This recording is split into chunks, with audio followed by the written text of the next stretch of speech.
O Brasil é muito rico também em lendas urbanas. Hoje iremos trazer algumas histórias interessantes, algumas famosas, outras nem tanto, mas igualmente interessante. A lenda do palhaço do coqueiro. A história que aconteceu no bairro Jangá, na cidade de Paulista, em Pernambuco, conta que havia um palhaço muito famoso na cidade, conhecido por tirar gargalhada de todos. Este mesmo palhaço tinha um filho, que o seu maior sonho era se tornar palhaço também, igual ao pai. Contudo, ele não teve o mesmo sucesso e não conseguia fazer ninguém rir. Frustrado e muito abalado, o menino enlouqueceu e fugiu do circo. Atormentado pela grande tristeza, em ver o sonho de ser um palhaço indo de água abaixo, o jovem louco encontrou na lua minguante o único esboço de um sorriso. Desde então, sempre quando era noite de lua minguante, ele subia em um coqueiro para apreciar o grande sorriso lunar bem de perto. Mas, quando a nuvem cobria a lua, o jovem encantado descia do coqueiro para buscar outros sorrisos. Quando ele encontrava alguém, o jovem começava a fazer palhaçadas sem graça. Se a pessoa não lhe mostrasse um sorriso, ele a hipnotizava e batia até ver um sorriso. Em uma outra versão desta lenda, o palhaço matava quem não esboçasse nenhum sinal de felicidade.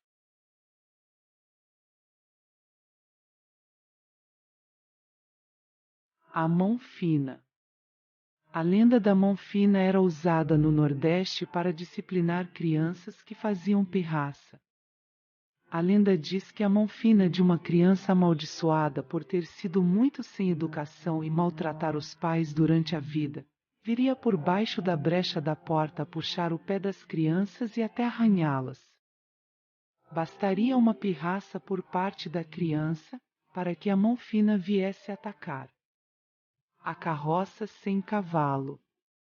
Conta-se que em noites frias de inverno, descia um forte nevoeiro trazido pelo mar e, nessa noite, ouviam-se muitos barulhos estranhos. Os moradores da cidade São Francisco, que é a cidade mais antiga de Santa Catarina, eram acordados de madrugada com um barulho perturbador. Ao abrirem a janela de casa, os moradores se assustavam com a cena. Viam uma carroça andando sem cavalo e sem ninguém puxando, andava sozinha. Na carroça, haviam objetos barulhentos, como panelas, bules, inclusive, alguns objetos amarrados do lado de fora da carroça. O medo dominou a pequena cidade. A lenda ainda diz que um carroceiro foi morto a coices pelo seu cavalo, por maltratar o animal. Nas noites de manifestação da assombração, a carroça aparecia de um nevoeiro, assustava a população e depois de um tempo voltava a desaparecer no nevoeiro. A perna peluda. A lenda da perna cabeluda surgiu em Recife, na década de 1970, quando foi achada uma perna humana cabeluda, boiando em um rio Capibaribe. A história diz que a perna mal-assombrada corria atrás das pessoas nas ruas da capital pernambucana, tudo avalizado pelo depoimento de testemunhas que afirmavam terem sido perseguidas por ela. A criatura assustadora rondava e aterrorizava os desavisados que passeavam à noite em lugares ermos e ruas desertas do Recife. Segundo a lenda, quem teve o azar de encontrar a criatura pela rua, trata-se de uma perna, coberta de pelos asquerosos, que parece ter vida própria e se desloca em pulos. A perna ainda costumava atingir as pessoas com poderosos chutes, golpes precisos que, na maioria das vezes, atingiam o traseiro das vítimas. A bruxa de Curitiba.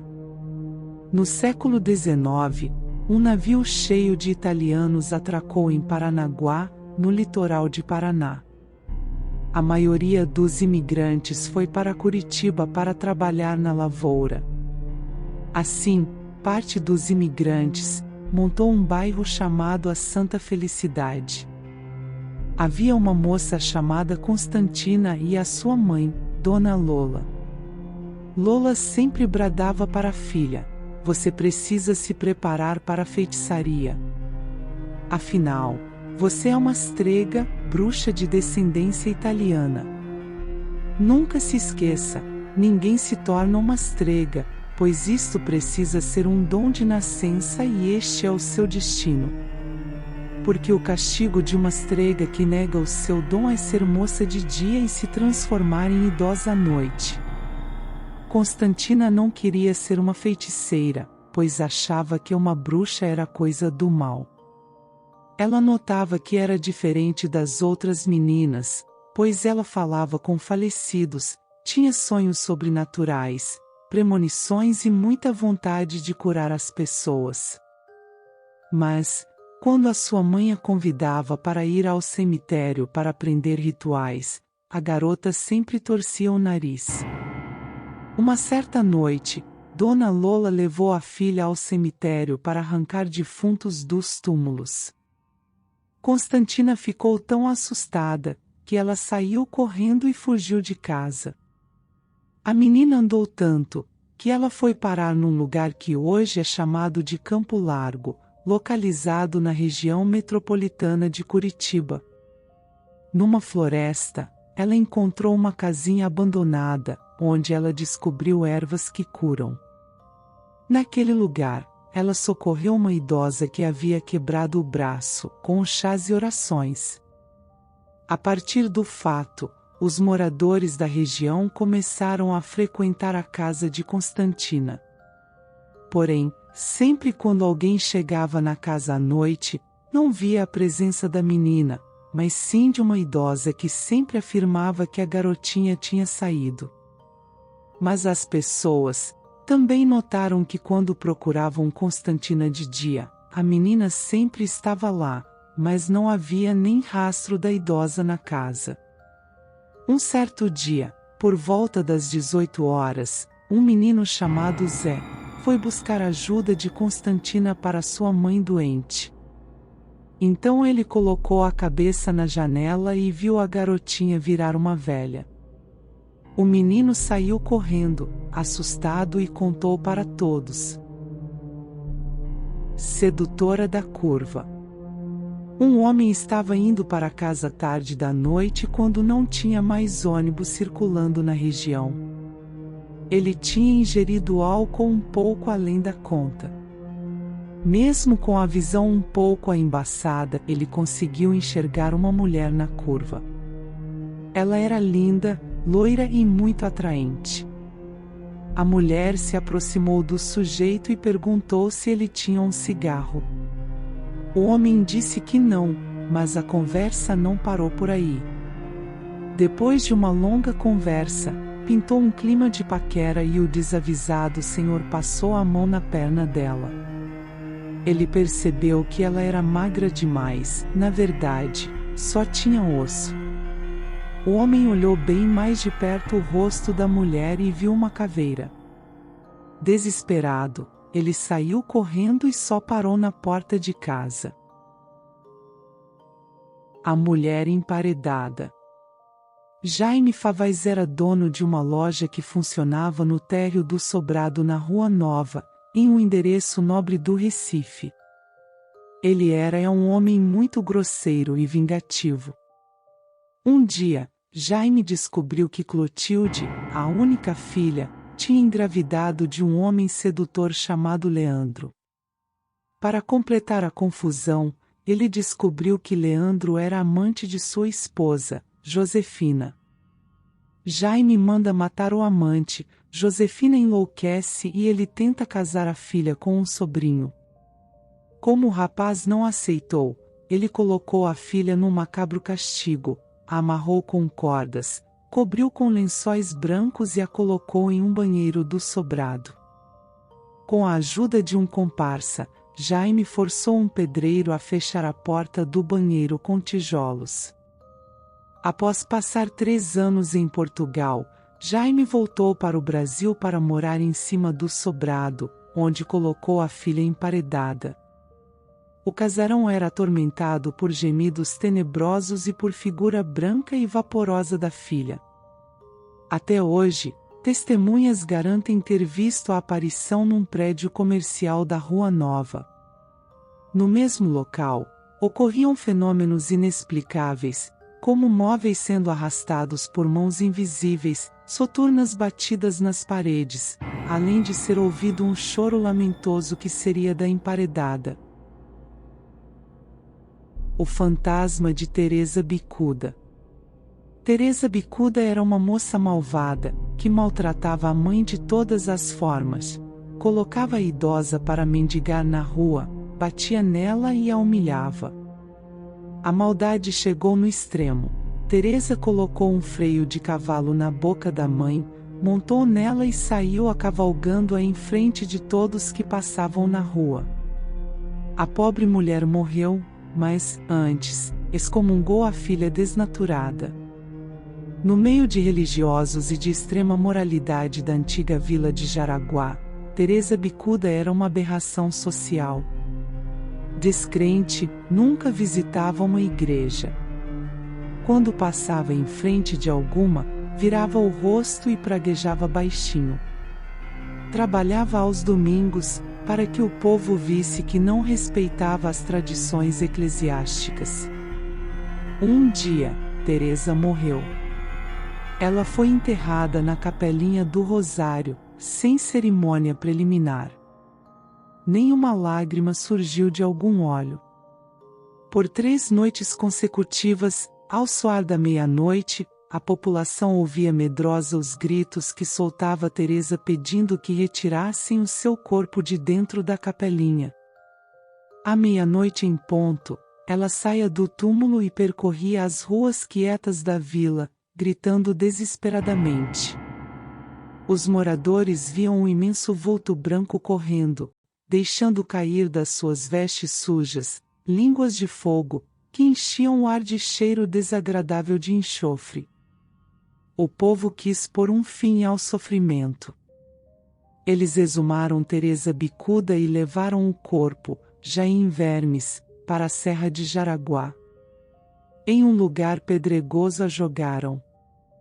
Um forte cheiro de enxofre encheu o ar. No local, nunca mais nasceu uma planta, mas, também, Teresa Bicuda não aterrorizou mais com seus gritos os moradores da pacata população jaraguaense. Túmulo de criança afogada em 1923 enche de água até hoje. Um fato curioso que chama a atenção até hoje da população capixaba é o caso da criança de 5 meses que morreu afogada dentro de uma bacia, em 1923. A lenda conta que o túmulo de Maria Gilda enche de água há mais de 90 anos, mesmo em períodos longos de estiagem. O cemitério fica localizado em Santa Leopoldina. Maria Gilda nasceu em 4 de setembro de 1922 e morreu menos de 5 meses depois, no dia 19 de janeiro de 1923. A avó, Maria Zelinda Avancini, ao buscar uma toalha, teria deixado a criança sozinha em uma bacia e quando voltou Maria Gilda já estava morta. A história da água permanente na parte oca do túmulo de Maria Gilda chamou a atenção de muitas pessoas, que consideravam o fato um milagre. Por muitos anos, caravanas foram feitas até Santa Leopoldina com pessoas doentes em busca de cura. A Missa dos Mortos. A lenda que aconteceu em Ouro Preto, em Minas Gerais, conta que o zelador e sacristão João Leite, que tomava conta da pequena igreja que ficava ao lado de um cemitério, estava deitado na cama, já de madrugada, quando ouviu um ruído na capela. Ele levantou-se da cama e dirigiu-se até a igreja, onde avistou uma claridade anormal. Chegando na capela, ele ouviu vozes estranhas cantando a Deus, no salve e o local repleto de fiéis, rezando junto com o padre, que estava com a nuca pelada, lisa e branca, na época, os padres rezavam a missa de costas para os fiéis e toda a cerimônia era em latim. Os fiéis que encheram o local estavam vestidos de roupas pretas. O padre ficou assustado com o que estava vendo, quando reparou que os fiéis eram esqueletos que rezavam e entoavam cânticos religiosos. A babá e o telefone. O jovem casal contratou uma babá para ficar com os filhos, enquanto eles saíam. Depois de colocar as crianças para dormir, a babá desceu e foi para a sala assistir TV. O telefone tocou, ela atendeu e uma voz disse: "Estou aqui em cima com as crianças. É melhor você vir aqui." Ela achou que fosse trote e seguiu assistindo TV. O telefone tocou novamente, entre gargalhadas. A mesma voz sinistra dizia: "Estou aqui em cima com as crianças. É melhor você vir aqui." Então, a babá ligou para a telefonista e avisou sobre o trote. A telefonista aconselhou que ela ligasse para a polícia. Ela entrou em contato com a polícia. Eles pediram para ela tentar prolongar a conversa com a pessoa no telefone, para que pudesse rastrear a ligação. Na sequência, o telefone tocou. E uma voz sinistra diz: "Estou aqui em cima com as crianças. É melhor você vir aqui." Ela não conseguiu prolongar a ligação. Segundos após essa ligação, a polícia liga e avisa: "Saia da casa, o homem está na outra linha." Ela desligou o telefone e se preparou para sair quando ouviu alguém descendo as escadas. Ela então correu para o lado de fora, quando a polícia que invadiu a casa. Lá dentro encontra um homem coberto de sangue com uma enorme faca. Ele entrou por alguma janela do andar de cima e matou as duas crianças. A babá era a próxima vítima. Loira do banheiro. Uma das lendas urbanas brasileiras mais conhecidas, ela aparecia em banheiro, principalmente de escolas. Em alguns lugares diziam que ela aparecia e pedia para que as pessoas tirassem o algodão de seu nariz. Há várias versões da história, mas a versão mais aceita da lenda é de que ela teria se inspirado na história da jovem Maria Augusta de Oliveira, nascida no final do século XIX, em Guaratinguetá, São Paulo. Dizem que ela seria filha do Visconde de Guaratinguetá, que teria obrigado a menina a se casar aos 14 anos com um homem influente. Nada feliz com o casamento, Maria Augusta vendeu suas joias, mostrou que tinha muita atitude e fugiu para Paris aos 18 anos. Na cidade, a jovem viveu até 1891, quando teria falecido com apenas 26 anos. O motivo ainda é um mistério, graças ao desaparecimento do atestado de óbito da garota. Com a notícia da morte, sua família pediu que o corpo retornasse ao Brasil e fosse colocado em uma urna de vidro na casa da família até que o túmulo ficasse pronto. Mas, mesmo após a sepultura estar pronta para receber o corpo, a mãe de Maria Augusta não quis enterrá-la. Foi só após ser acometida por diversos pesadelos enquanto o corpo estava na casa que ela consentiu em sepultar a jovem. Algum tempo depois, em 1902, o casarão em que viviam deu lugar à Escola Estadual Conselheiro Rodrigues Alves, onde dizem que seu espírito vaga até hoje, aparecendo com frequência nos banheiros femininos. Gostaram das histórias? Curtam, comentem, se inscrevam no canal. Sempre procuramos histórias famosas ou não de casos no Brasil e no mundo. Um forte abraço.